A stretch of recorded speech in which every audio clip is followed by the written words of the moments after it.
आज का ये एपिसोड शुरू करने से पहले एक छोटी सी बात। क्या आप भी अपना पॉडकास्ट बनाने की सोच रहे हैं? तो एंकर ट्राई कीजिए। ये पॉडकास्ट बनाने का सबसे आसान तरीका है। नंबर 1, ये फ्री है। नंबर 2, इसमें कई सारे ऐसे टूल्स हैं जो आपको अपने फ़ोन और कंप्यूटर पर रिकॉर्ड और एडिट करने की फैसिलिटी देते हैं।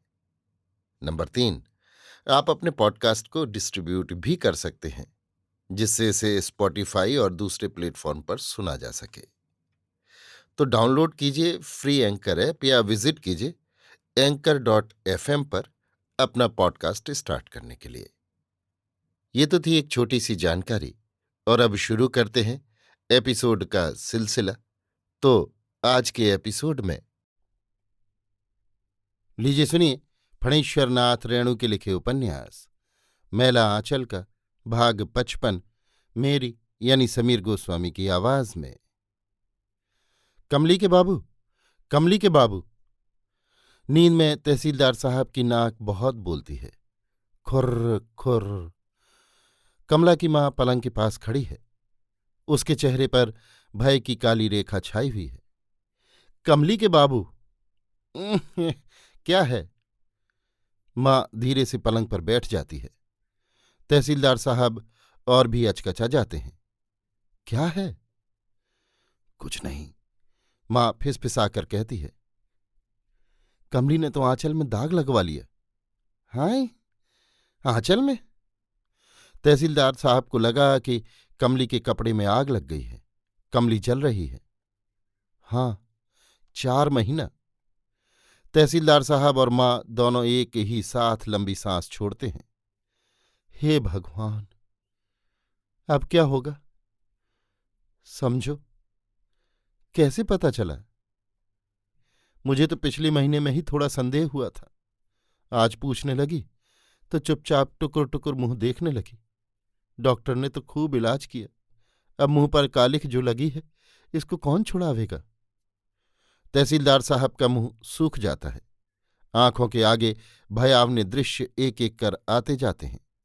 उनके मुंह में कालिख पुती हुई है और सभी लोग ताली बजाकर हंस रहे हैं, पीछे पीछे दौड़ रहे हैं। मैं पहले ही कहती थी इतना हेल मेल अच्छा नहीं। आग और फूस एक साथ कब तक रहें? और तुम्हारी दुलारी पर तो मानो जादू कर दिया है डॉक्टर ने। अभी भी कह रही है डॉक्टर ने कहा है। क्या कहा है डॉक्टर ने? तहसीलदार साहब तिनके का सहारा ढूंढ रहे हैं। साफ साफ कहाँ कहती है कुछ। कहती है कि डॉक्टर ने कहा है जो होगा मंगल होगा। मंगल? मंगल? पाजी सुअर, नमक हराम, कुत्ते का बच्चा साला। अब गले में रस्सी का फंदा लगाकर मरो कमली की मां। क्या करोगी? लेकिन मैं शपथ खाकर कह सकती हूं, मेरी बेटी का इसमें कोई दोख नहीं। मां रो पड़ती है। कमली का कोई कसूर नहीं।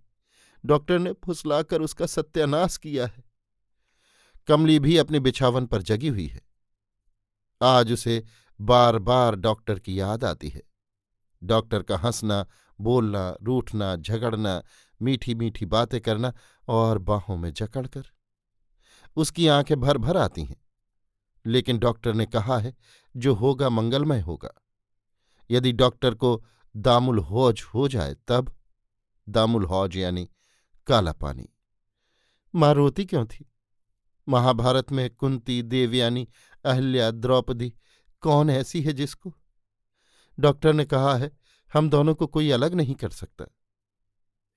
डॉक्टर ने क्या कहा है? तहसीलदार साहब सुबह सुबह चाय पीते समय पूछते हैं।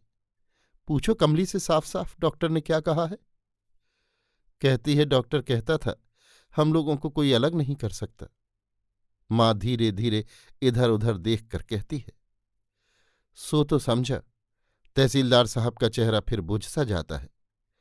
लेकिन सवाल है कि वो तो जेल में है। अब क्या सजा होती है सो कौन जाने। फिर मरद की बात का क्या ठिकाना।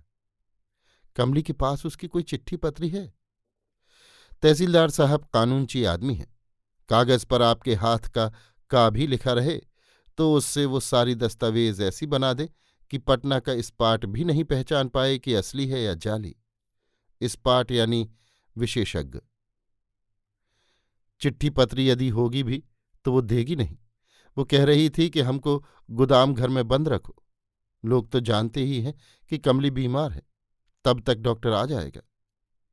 लड़की की बातें सुनकर कलेजा थिर नहीं रहता।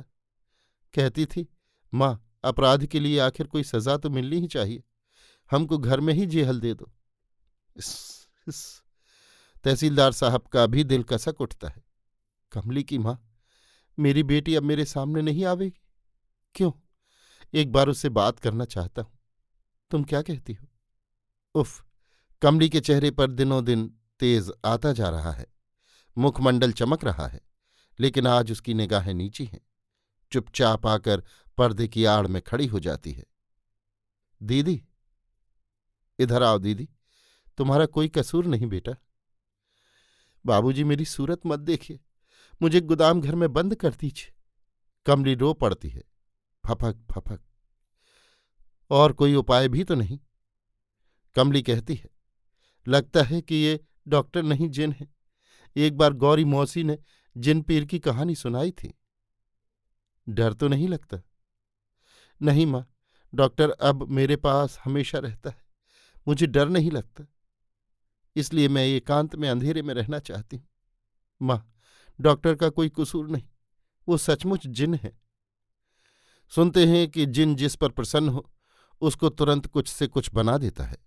रुपया पैसा जगह जमीन तुरंत ढेर लगा देता है, और जिन जब लेने लगे तो धान के बखार में चूहे लग जाएंगे, तंबाकू पर पत्थल गिर पड़ेगा, किसी बड़े सेशन केस में फंसना होगा। तहसीलदार साहब हिसाब करके देखते हैं, डॉक्टर जब से उस परिवार में घुला मिला है, रोज अलाय बलाय की आमदनी होती ही रहती है। जिस बात से सारे गांव का नुकसान हुआ है उसमें भी नफा ही रहा तहसीलदार को। मुकदमे में मुल्ले फंस गए और इतना बड़ा सेशन केस दूसरों के सिर पर ही खेप लिया। अपने घर से तो एक पैसा गया ही नहीं, ऊपर से 5,000 के करीब फायदा ही हुआ। खेलावन, रामकृपाल सिंह वगैरह की जमीन मिली सो मुफ्त में ही। कमला ठीक कहती है, डॉक्टर जिन है। कमली ने एक सप्ताह बहुत मजे में काट दिया। कुछ किताबें पढ़ने को मांगी हैं।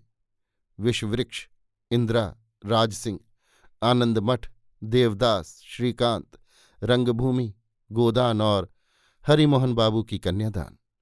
बस अभी इतना ही। डॉक्टर साहब की अलमारी में है किताबें।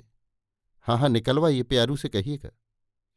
गोदाम घर की ऊपर वाली खिड़कियों से चांद झांकता है, शरत की चांदनी। चांद बादलों में छिप जाता है। माँ दुर्गा के आने की सूचना मिल गई है। इस बार देवी किस चीज पर चढ़कर आवेंगी, बाबा से लिखकर पूछना होगा। जरूर हाथी पर आई होंगी। जिस बार हाथी पर आती हैं माँ। अभी आप सुन रहे थे फणीश्वरनाथ रेणु के लिखे उपन्यास मैला आंचल का भाग 55, मेरी यानी समीर गोस्वामी की आवाज में।